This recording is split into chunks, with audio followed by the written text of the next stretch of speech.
There is a detail in the parable of the talents that most readers pass right over. The first servant doubles 5 talents. The second servant doubles 2.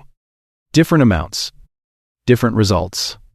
But when the master returns and opens his mouth, he says the exact same words to both of them, word for word. In the Greek, the commendation is identical. Most Christians assume God is tracking your productivity. This parable says he is tracking something else entirely. And once you see what that something is, you will never read Matthew chapter 25 the same way again. That is what we are going to do today. We are going to sit with this story the way the original audience heard it slowly, in its original language, inside its original week. And we are going to find the thing that 2,000 years of English translation buried so deep, most of us have never thought to look for it. Start with the setting, because where Jesus tells this story matters as much as what he says. It is the last week of his life.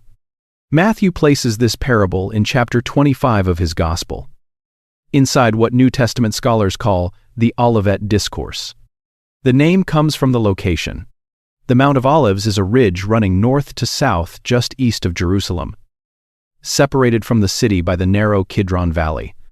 If you stand on that hillside and look west, you are looking directly at the Temple Mount. In the 1st century, Herod's temple rose from that platform in white limestone and gold-plated trim. It caught the afternoon sun like something on fire. It was the most magnificent structure most of these men had ever seen. Jesus had just told them it would come down. Every stone, not one left on another. The disciples were shaken. They wanted a timeline. They asked him when. They asked him what the signs would be. And, instead of a date, Jesus gave them 3 stories. That is important. When a rabbi answered a question about the future with a parable, he was not being evasive. He was teaching the shape of faithfulness.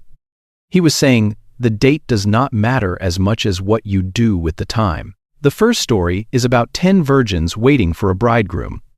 Its message is readiness. Keep your lamp full. Do not assume tomorrow is guaranteed. The third story is about sheep and goats. Its message is compassion. What you did for the least of these, you did for me. And right in the middle, between readiness and compassion, sits the parable of the talents. Its message is something most Christians have heard and most Christians have misread. Now, here is what most people miss before the story even starts. The English word talent, meaning a natural gift or ability, did not exist when Jesus told this parable. That meaning entered the English language centuries later, through medieval Latin, because scholars translating this very story needed a word for the Greek talanton and borrowed the sound of it. The Greek word talanton had nothing to do with skills. It meant one thing, only a unit of weight. Specifically, 75 pounds. And by extension, a sum of money equivalent to that weight in silver or gold. The root of the word is the Greek verb talon, which means to bear, to carry, to endure a burden.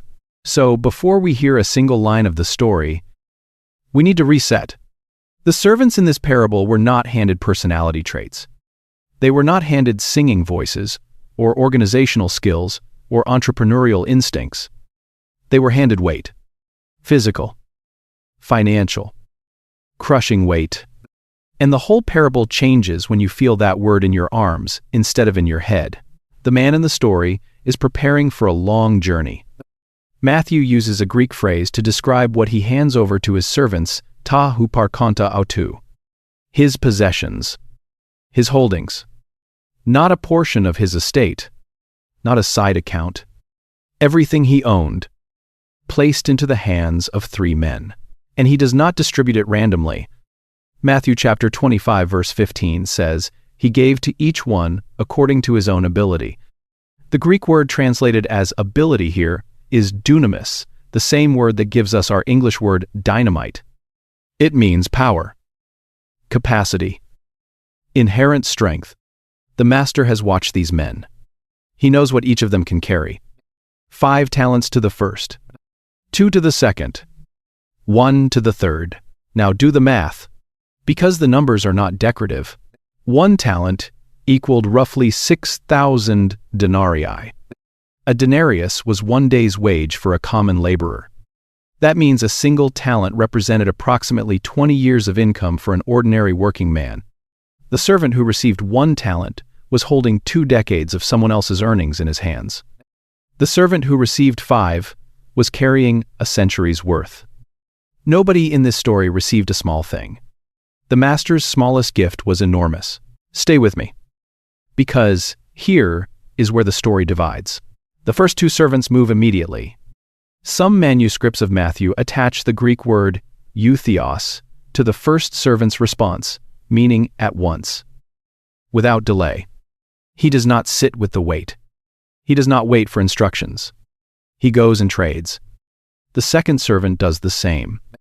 Matthew gives us almost no details about how they did it. No business strategy. No, step by step. Just the movement and the result. The 5-talent servant earns 5 more. The 2-talent servant earns 2 more. It is worth pausing to understand what trading actually looked like in first-century Palestine. Because it was not safe. The economy ran on agriculture, livestock, and goods, moving along trade routes that were exposed to bandits, weather, and the volatility of Roman taxation. You could buy grain in one market and sell it in another. You could invest in a merchant caravan. You could deposit funds with a money changer, which Matthew chapter 25 verse 27 calls a trapezites from the word trapeza, meaning table. The table where a banker conducted his transactions. These men accepted deposits and paid interest. But doubling a talent required real market exposure. Ships sank. Harvests failed. There was no guaranteed return. These 2 servants risked genuinely. And the text does not say God protected their investments. It says they traded. The action is what Matthew records, not the outcome. Because the outcome, as we are about to see, is not the point. The master returns. And what he says to the first 2 servants is the quiet earthquake at the center of this parable. To the 5-talent servant, well done. Good and faithful servant. You were faithful over a few things. I will set you over many things. Enter into the joy of your master. To the 2-talent servant, well done. Good and faithful servant. You were faithful over a few things. I will set you over many things. Enter into the joy of your master. Word for word. In Greek, the commendation is identical. The early church father John Chrysostom, writing in the 4th century, noticed this and commented on it directly. He wrote that the honor is equal because the zeal was equal. The man who started with 5 produced more in raw numbers. The man who started with 2 produced less.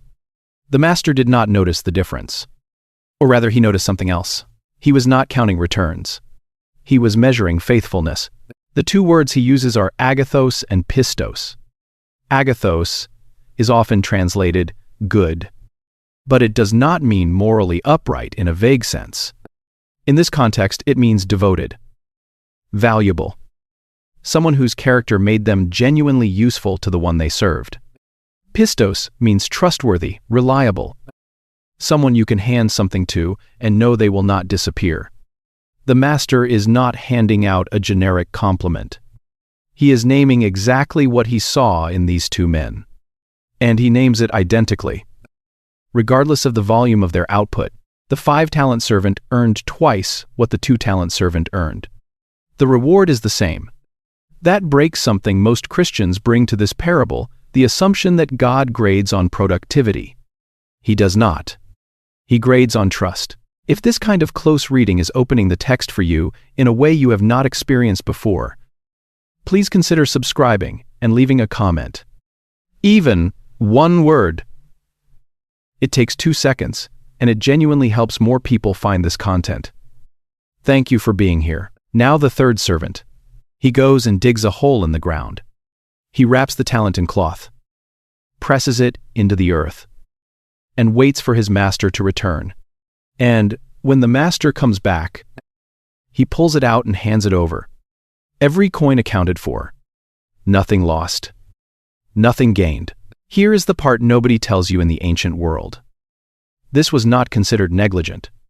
It was considered responsible, rabbinic tradition. Documented in the Mishnah tractate Bava Metzia, held that burying entrusted money in the ground was one of the safest and most legally defensible ways to protect someone else's property. The logic was practical. Coins do not rot. Thieves cannot steal what they cannot find.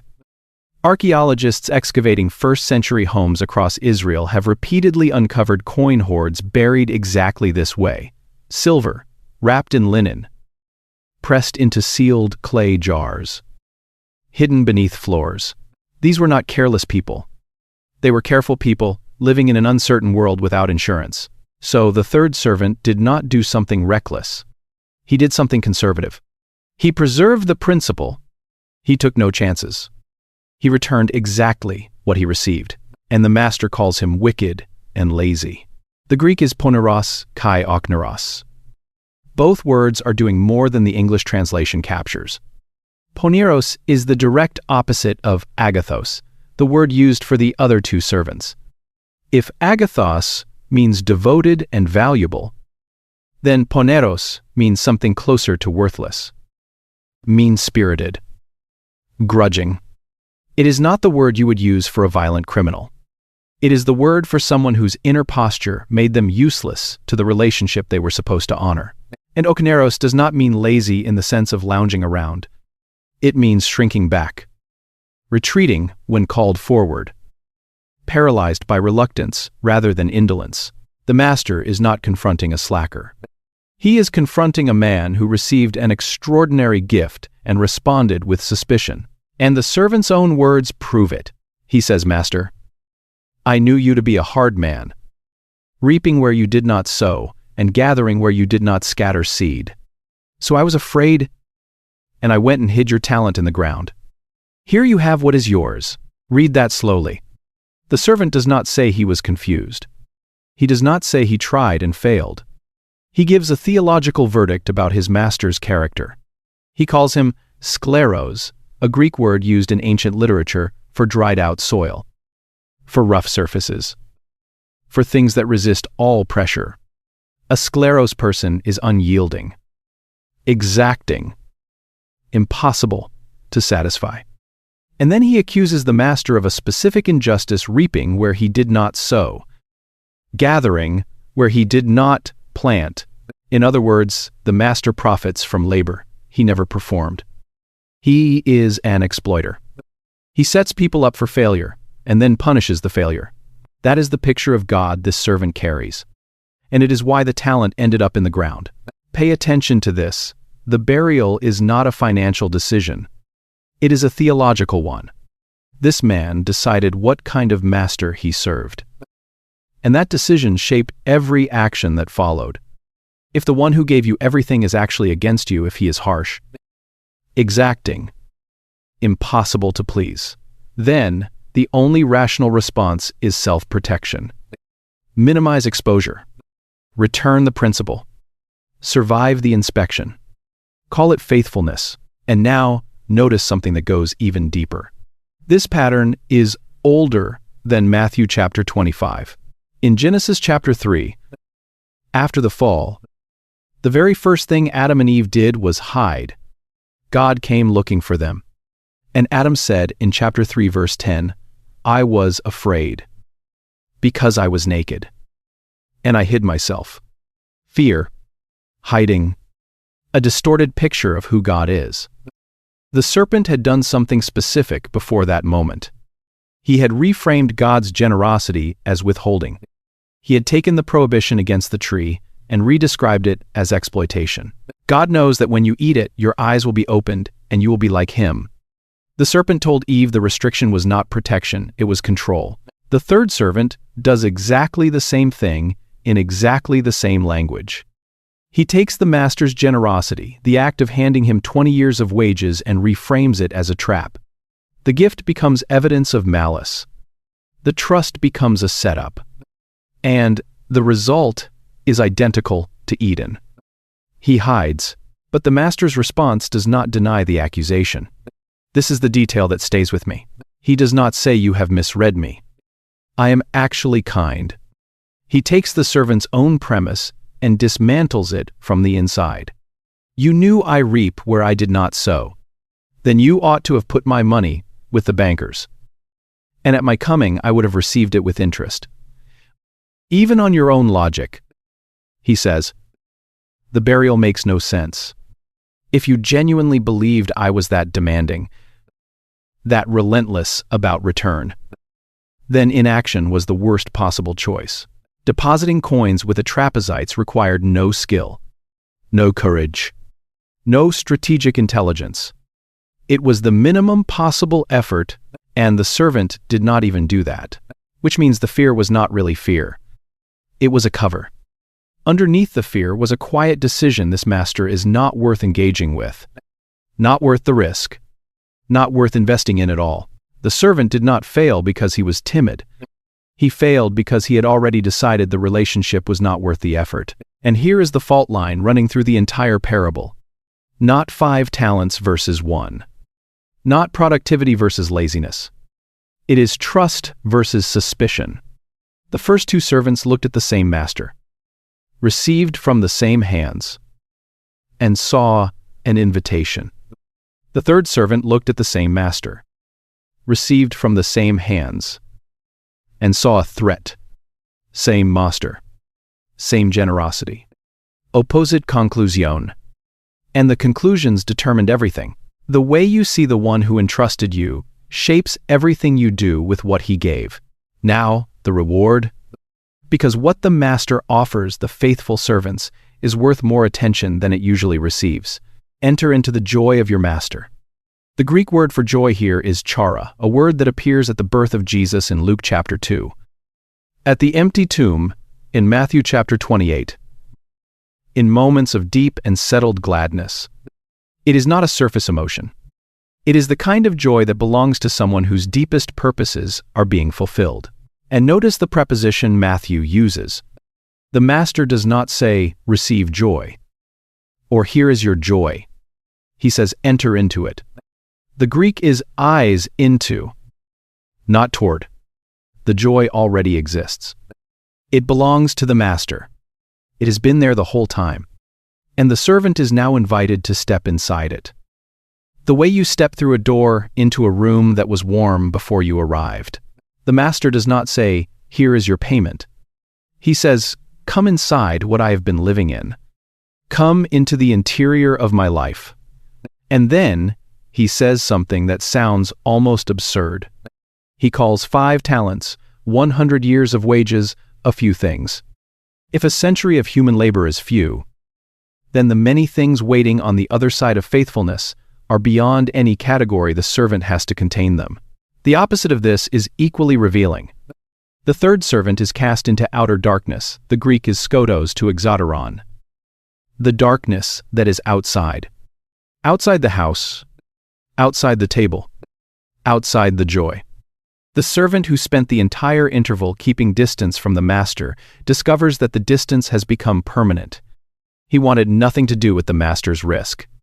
Now he has nothing to do with the master's joy. Let us step back for a moment and hold the whole picture. Jesus told this parable on a Tuesday afternoon, sitting on a hillside with 11 men who did not yet know they were 4 days away from watching him die. He was a man who knew what he was carrying. He knew about the cross. He knew about the garden. He knew about the trials and the soldiers and the wood. And here on the Mount of Olives, he sat with the people he had trained for 3 years and told them a story about a master who goes away and leaves something heavy in the hands of ordinary people. Within days he would be gone, and they would be the ones left holding it. The writer of Hebrews connects this directly.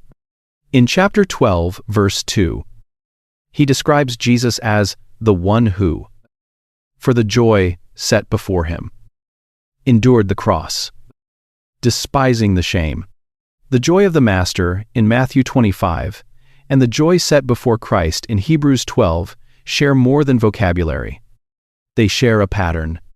Faithful action in the present, sustained by a joy that already exists on the other side. The master in this parable is not a distant figure demanding returns from a comfortable chair. He is the one who walked the road himself. He is the one who bore weight, literal, physical, historical weight, before asking anyone else to carry anything at all. Jesus also places this parable between two others that clarify it. In Matthew chapter 24, verses 45 through 47, the faithful and wise servant is found doing his job when the master returns. In Matthew chapter 25, verses 31 through 46, the sheep are separated from the goats, not by their theology, but by what they did with their hands. The hungry, the thirsty, the stranger, the prisoner, whatever you did for the least of these, you did for me. Faithfulness in the interval is not abstract. It has a face. There is one more passage worth holding here. In Matthew chapter 25, verse 29, Jesus states what sounds on the surface like a cold economic principle: to everyone who has, more will be given, and he will have abundance.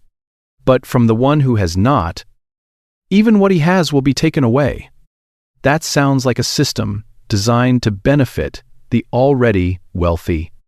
But in context, the word has does not mean possesses. It means used. The one who used what was given receives more to use. The one who buried it loses even the capacity to receive. Faithfulness compounds. Fear forfeits. This is not a mechanical law. It is a description of how trust works in any real relationship.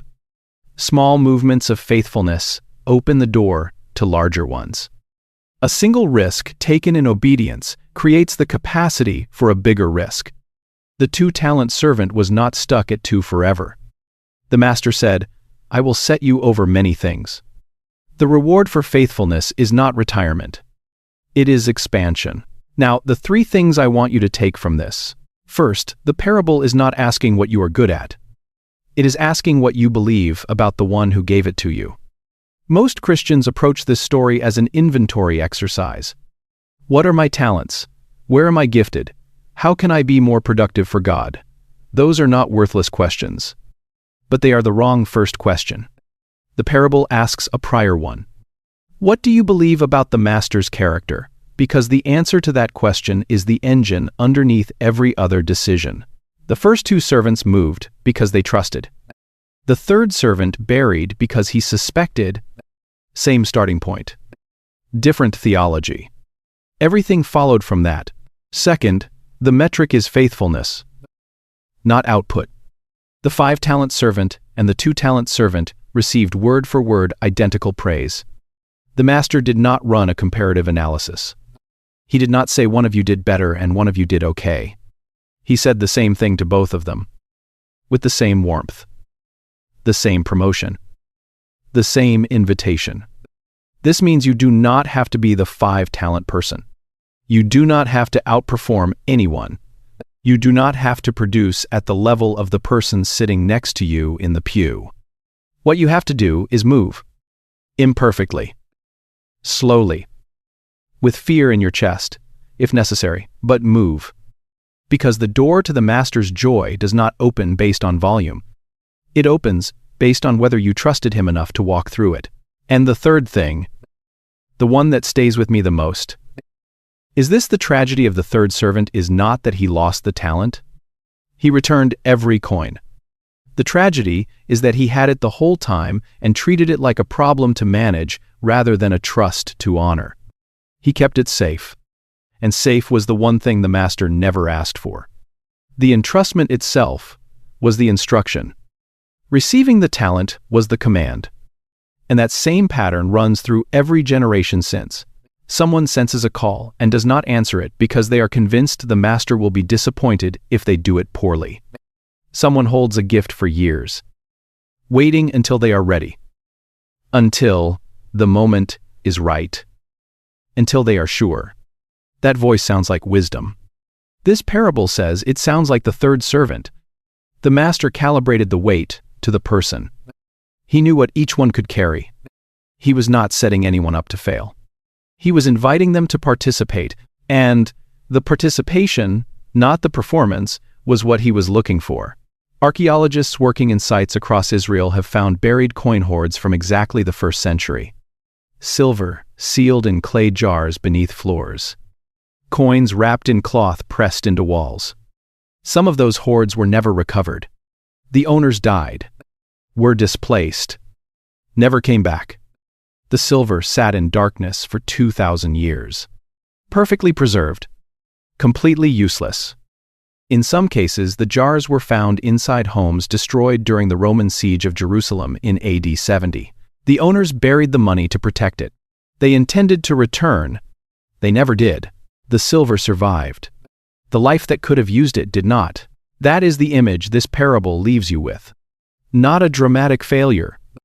Not a servant who tried and lost everything. A lump of silver sitting in the ground doing nothing. Everything intact. Nothing accomplished. You are living in the interval. The master has gone. He will return. And in your hands right now, in the specific place where you live. With the specific people around you. With whatever weight he placed in your arms, when you were not expecting it, there is something that belongs to him. The only question is what you will do with it before he comes back. Subscribe if this changed how you read. Matthew chapter 25. Leave a comment. Even just one word. 25. C. 9. Share this with someone who has been burying something out of fear and needs to hear that the master is not who they think he is. That is genuinely how more people find this content. Please keep us in your prayers. God bless you.